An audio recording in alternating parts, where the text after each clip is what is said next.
As I mentioned, we take a number of factors into consideration when you're making a decision about which regimens to use for a patient. And it's important to individualize things according to that particular patient. We have prognostic factors, and remember, prognostic factors means they might predict time to treatment, for example, time to initial treatment, but they're not predictive. Predictive factors really are factors that influence how patients may respond to a given therapy and therefore may influence what therapy you choose for that patient. So I think even if you don't believe in measuring some of the prognostic factors, chromosome abnormalities that we measure by FISH, for example, or the immunoglobulin mutational status, even if you don't believe in measuring those in all patients at time of diagnosis, I would advocate obtaining that information when you've decided that a patient needs treatment.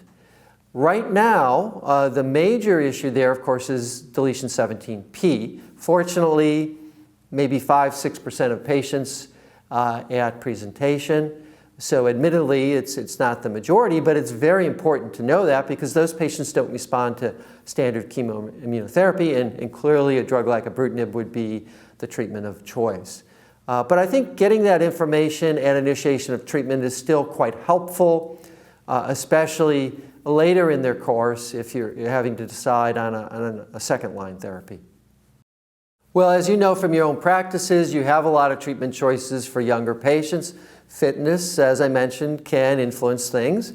That may be a patient you're not interested in giving FCR to. And I think that's one of the major reasons why bendamustine and rituximab has become so popular. So perhaps that late 50s-year-old patient who's got significant comorbidities, you might have chosen bendamustine rituximab.